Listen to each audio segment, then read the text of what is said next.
chers amis téléspectateurs. Très heureux de vous retrouver pour une nouvelle édition de Terre de Mission, l'émission religieuse de TV Liberté. Au programme aujourd'hui, une émission un peu exceptionnelle. J'ai le plaisir de recevoir Monseigneur Ray, Monseigneur Dominique Ray, l'évêque émérite de Fréjus-Toulon. Nous allons parler avec lui d'un livre qu'il vient de sortir sur la vieillesse, mais nous ferons aussi un tour d'horizon des défis pour l'Église de France dans les prochaines années.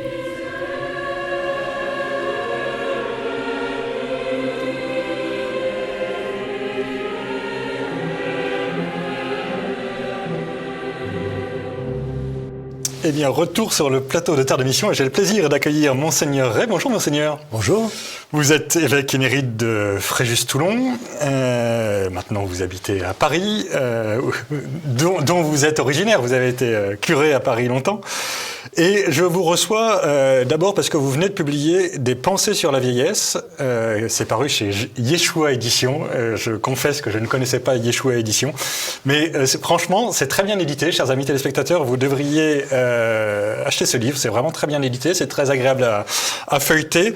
Et donc, ces pensées sur la vieillesse, c'est un peu des aphorismes, enfin des textes très courts qui se succèdent pour constituer un ouvrage qui réfléchit un peu sur l'automne de la vie. Et je me suis dit qu'en ce moment où on a un débat sur l'euthanasie, c'était un peu le moment de se dire qu'est-ce que ça veut dire exactement la vieillesse ? Est-ce que nous sommes tous de plus en plus indignes de vivre parce que nous sommes de moins en moins actifs, de moins en moins... Et donc peut-être qu'on pourrait commencer comme ça, Monseigneur. Qu'est-ce que vous diriez, vous, sur la vieillesse et ce qu'elle peut apporter à notre monde, à notre société ? Et pour moi, la vie n'est pas une descente aux enfers. Les facultés physiques, avec le temps, s'amenuisent. Mais en même temps, je dirais, il y a une expérience de la vie, une sagesse de la vie qui est nécessaire de transmettre aux générations suivantes. La vie se termine par un promontoire qu'est la vieillesse et qui peut être aussi un perchoir. L'on peut dire des choses fondamentales sur l'art de vivre, sur le mode d'emploi de la vie. Et je dirais que la sagesse a été toujours, notamment dans les siècles passés, vénérée comme une étape essentielle dans une vie de famille, où les vieux étaient accueillis dans la famille, il n'y avait pas de maison de retraite, et où la vieillesse apparaissait comme quelque chose, une étape de la vie qu'il fallait vraiment honorer et considérer. C'est d'ailleurs quelque chose d'assez original dans notre société qui est... Autour de nous, en Afrique, en Asie, en Amérique du Sud, on a ce respect pour l'expérience et la sagesse. Nos prédécesseurs, au Moyen-Âge jusqu'au XVIIIe siècle, avaient ce genre de respect également. Et ce qui est très étonnant, c'est que nous avons un peu l'impression que le monde commence avec nous, en quelque sorte. Oui, et puis c'est l'homo economicus. C'est ça. La personne est considérée dans la mesure où elle est productive, où elle fait des choses, etc. Et on oublie une dimension de transmission. Et d'être même, tout simplement. De transmission et de valeur et simplement une qualité d'être. Quand on rencontre des personnes âgées, je vois tout ce qu'elles ont pu être, vivre, parfois à travers des épreuves, des échecs, etc. Mais c'est un capital extraordinaire. Et c'est en les côtoyant qu'on dit on a besoin de cette proximité, de cette considération par rapport aux personnes âgées. Et puis on est aussi non seulement dans l'homo economicus, mais aussi dans le jeunisme. Oui, absolument. C'est le corps qui est en pleine forme, bronzé, athlétique. Voilà, c'est la vénération de l'homme dans sa force, dans toutes ses qualités. Mais on le dit souvent, une société se vérifie dans son humanité à la manière dont elle traite les fragilités et les vulnérabilités. Et l'étape de la vieillesse est une étape, effectivement, de vulnérabilité. Et est-ce que l'Église n'a pas un peu une mission d'être un peu une contre-culture de ce point de vue-là ? Puisque par rapport à cet hypercapitalisme ou à cette façon de regarder les gens uniquement sous l'angle utilitariste, on pourrait peut-être, dans l'Église, tenir un discours un peu alternatif, en quelque sorte. Il me semble que lorsqu'on regarde d'ailleurs dans les évangiles, l'une des premières personnes qui a été rencontrée par le Christ, c'est le vieillard Siméon et Anne, la prophétesse. Et Dieu, en Jésus, vient sanctifier et honorer la vieillesse. Et c'est, je dirais, effectivement une des missions aujourd'hui de l'Église de se rappeler la valeur des personnes âgées, de ce qu'elles peuvent représenter, de ce patrimoine qu'elles portent. Et c'est ce qui rend finalement notre humanité en phase avec cette dimension de l'antécédence, de la transmission. Et ce n'est pas nous qui avons à réinventer le monde et à reconstruire l'homme et à fabriquer de l'humain. Puis il y a aussi cette idée de recevoir quelque chose. Enfin, c'est pas nous qui nous sommes créés nous-mêmes. On a reçu la vie de nos parents et de Dieu, et on reçoit le monde qui nous entoure de nos prédécesseurs. C'est pas nous qui l'avons fabriqué, quoi. Tout à fait. On valorise beaucoup le clic informatique, l'instant. On consomme de l'instant. Et on a du mal à s'inscrire dans des fidélités. Je crois que les personnes âgées représentent cette persévérance, cette longévité, cette fidélité, et qui est tellement instructive. C'est pas en tirant sur l'herbe qu'elle pousse. On a besoin de germination, on a besoin de tout ce que la vie peut nous apporter pour advenir à nous-mêmes. Est-ce qu'on peut élargir un peu, puisque donc je commençais en évoquant le débat actuel là, sur l'euthanasie, qui est évidemment l'Église s'oppose assez frontalement à cet acte d'assassinat en pratique, et donc en particulier d'éliminer les plus faibles et ceux qui ne sont plus productifs. Est-ce qu'on peut bâtir une politique, donner une incarnation politique à notre foi catholique, en notamment se basant sur les points négociables dont parlait Benoît XVI il y a fort longtemps, enfin pas si longtemps que ça, mais donc cette idée il y a des choses qui ne nous sont pas possibles, et en particulier il ne nous est pas possible de considérer que parce que cette personne-là est moins productive, elle a cessé d'être digne. Naturellement, aujourd'hui, fondamentalement, c'est la vocation, c'est la mission de l'Église, avec courage et fidélité, de transmettre ces repères anthropologiques, éthiques qui font défaut aujourd'hui dans une considération uniquement de la subjectivisation, de l'individualisme, de l'atomisation, de la privatisation de chaque vie. On construit son propre univers, on veut se construire soi-même. Et je crois que l'Église, avec 2000 ans d'histoire qu'elle a traversée, porte une connaissance de l'être humain, et aujourd'hui, dans la recherche à la fois de la dignité et de l'humanité de la personne humaine, et aussi de la nécessité du bien commun, et c'est sa responsabilité, doit redire, réaffirmer ces valeurs fondatrices de cette humanité, faute de quoi le monde court à sa perte. L'homme se passe pour Dieu, et aujourd'hui, à travers, je dirais, les lois sur l'avortement, l'euthanasie, qu'est-ce que c'est ? C'est remettre en cause la création. C'est dire qui est digne de vivre et qui n'est pas digne de vivre, qui doit vivre et qui doit mourir. C'est ça. Et par ailleurs, il y a un soubassement philosophico-politique qui est assez malsain. C'est l'idée que le Parlement peut faire n'importe quoi. Peut décider qui est un être humain, qui n'en est pas, ce qui est quand même très problématique. C'est une question aujourd'hui je dirais, les références au niveau des normes qui sont édictées ou négociées dans le cadre parlementaire.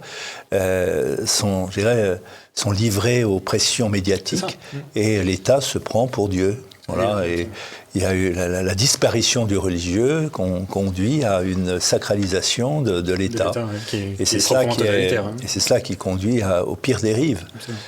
Parce que c'est des jeux de pression, des jeux politiques, et on n'est plus dans un continuum. Comment la politique n'est pas une fin en elle-même, ne doit pas être l'otage des idéologies, mais au service du bien commun, au service de la personne, de l'humanité, de l'être humain qui est mise en cause. Puisqu'on parle un peu de politique, et de ce que l'Église peut donner dans la société, peut porter comme message dans la société, il y a quelque chose qui me frappe beaucoup dans l'histoire récente de l'Église, c'est la renaissance de choses qui ont été occultées ces dernières décennies. En particulier, il y a quelque chose qui est très frappant, c'est la renaissance de plein de petits pèlerinages, de plein de petites fêtes votives un peu partout. Vous en avez, dans le diocèse de Fréjus-Toulon, beaucoup encouragé la renaissance du pèlerinage de Cotignac, de la Sainte-Baume, etc.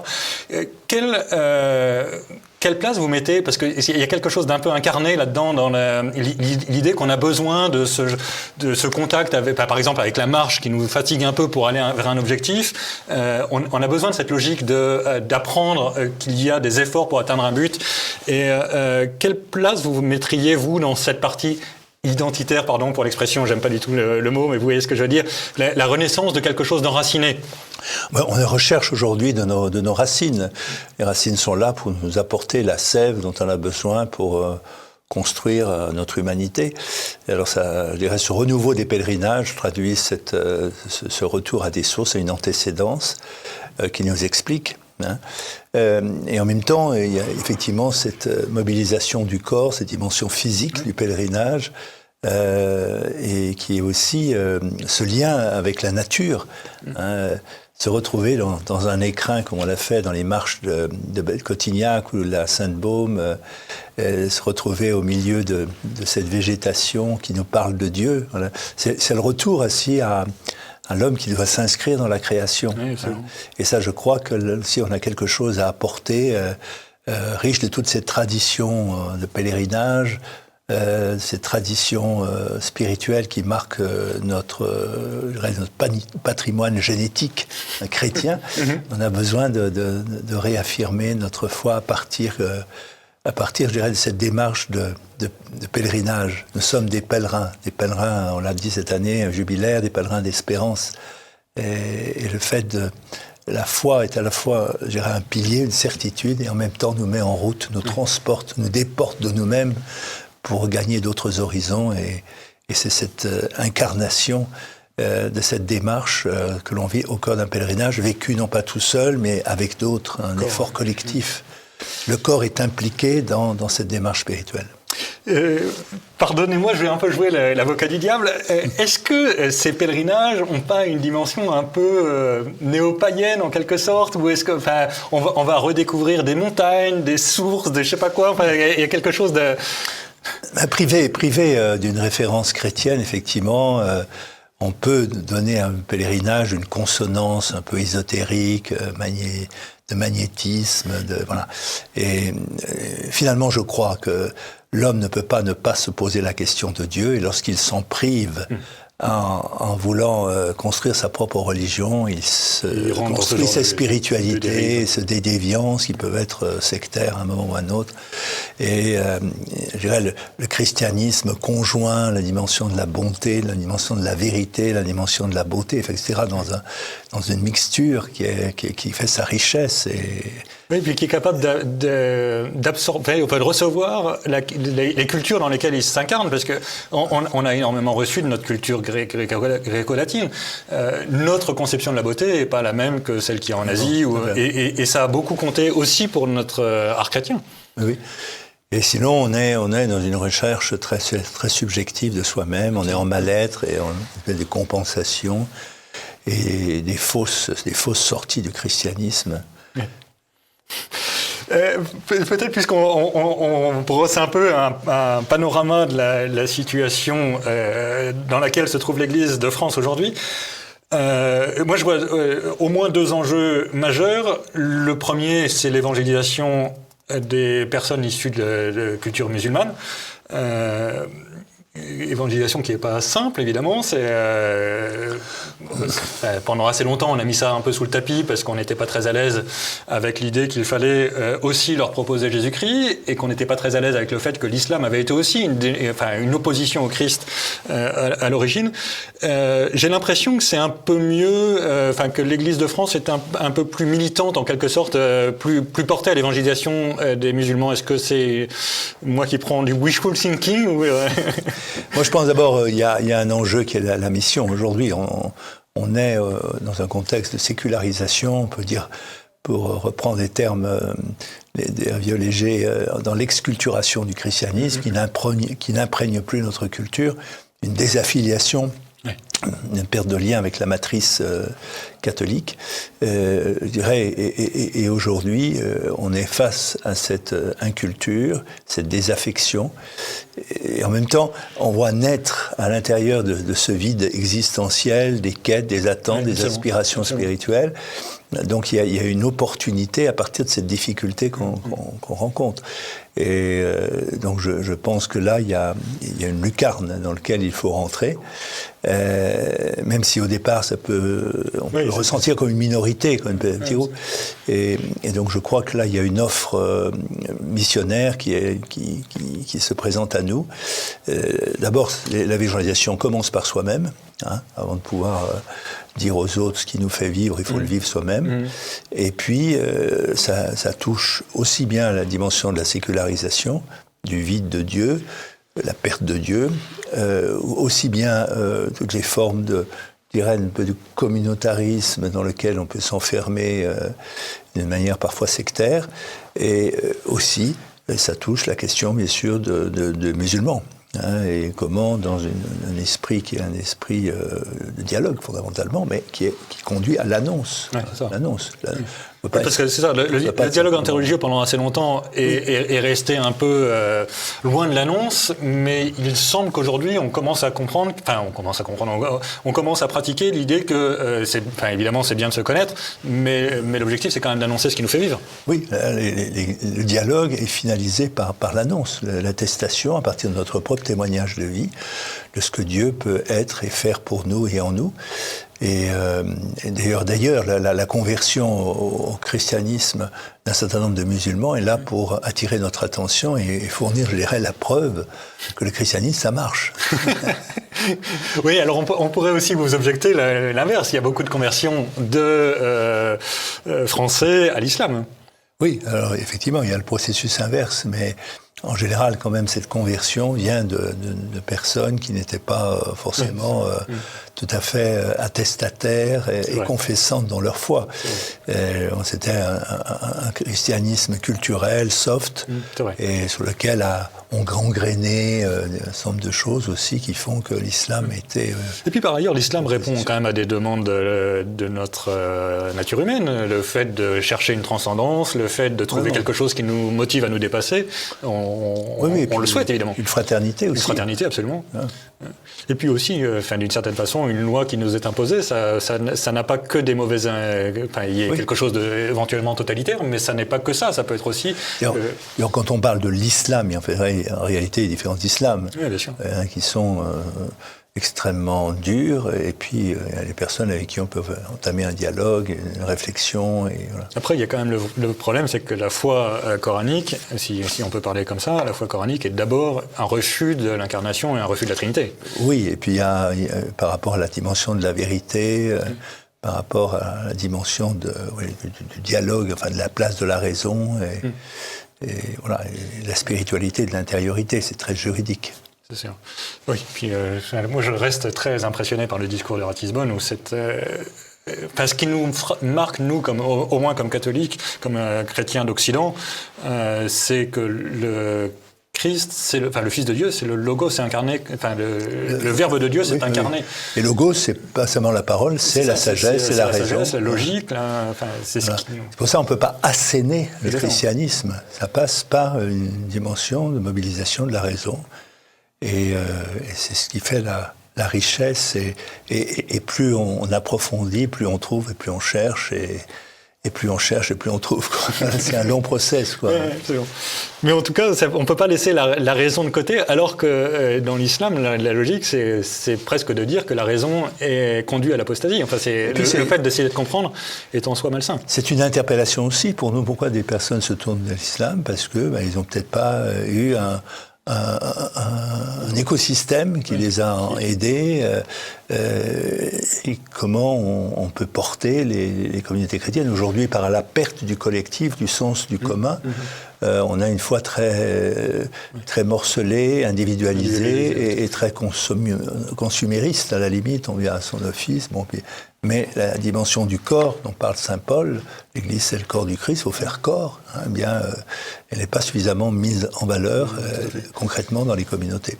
Alors peut-être, pour rebondir sur cette histoire de corps et donc de communion de membres différents, et notamment de sensibilités différentes, il y a un sujet qui est un peu chaud en ce moment, qui est le sujet des divergences, ou des différences plus exactement, plutôt que des divergences liturgiques, spirituelles, etc., donc notamment liturgiques.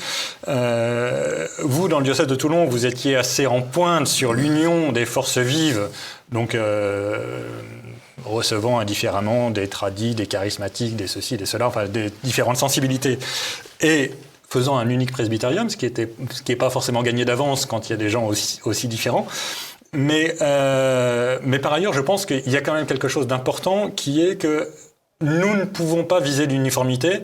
Sinon, nous amputons quelque chose du corps du Christ. Et donc, d'un côté, je crois pas qu'on... pardon, je vous demanderai pas de rebondir à ce que je vais dire, mais la logique traditionniste custodesque ne peut pas marcher parce que elle viserait à nous priver d'une diversité liturgique dont nous avons besoin. En revanche, il y a quand même quelque chose à réfléchir sur comment est-ce qu'on fait de l'unité avec des gens qui ont, par exemple, des liturgies différentes. Comment est-ce que vous, comme évêque qui avez bien connu ce sujet-là, Alors, il y a d'abord le pape Benoît XVI parlait de communion symphonique.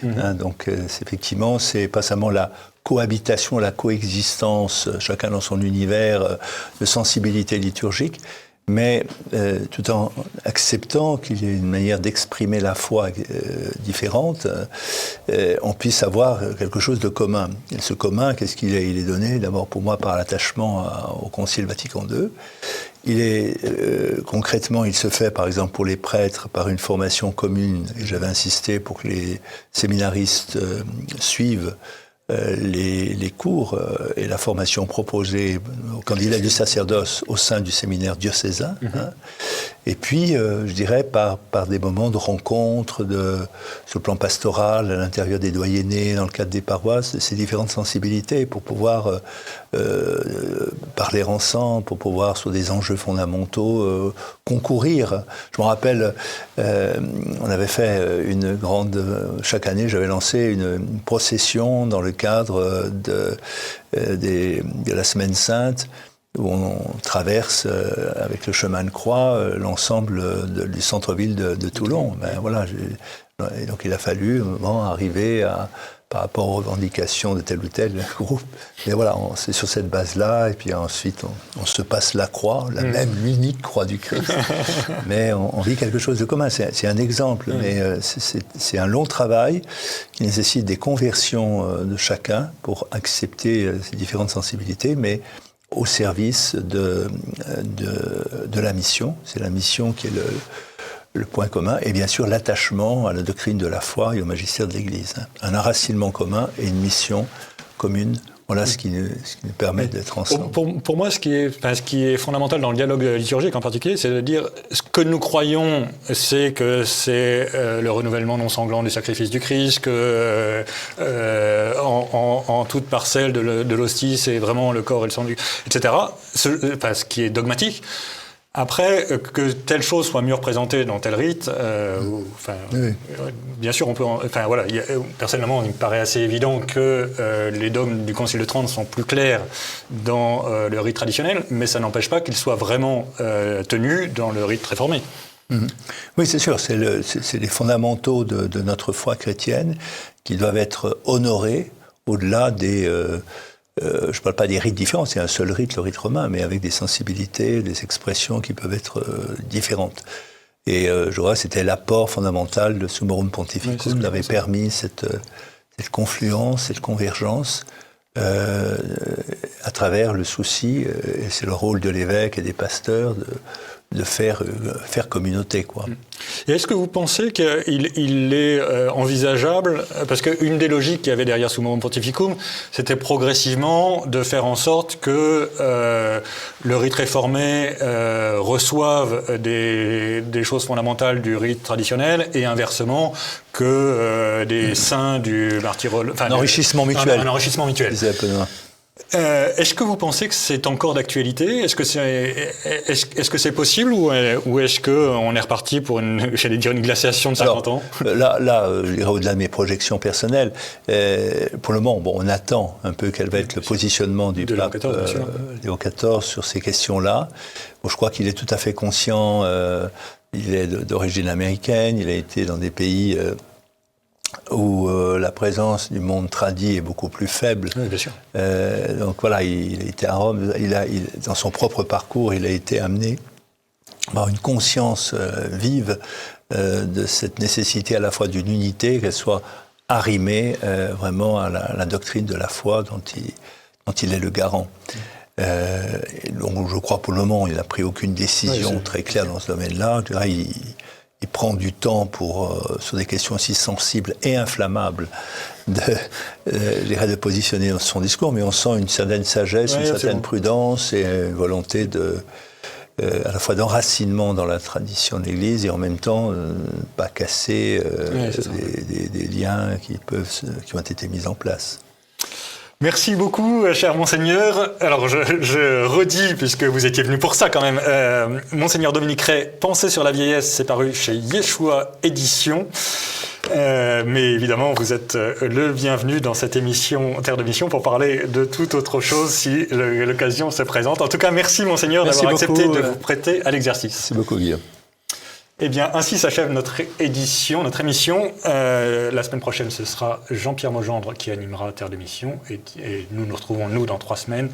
D'ici là, que Dieu nous garde.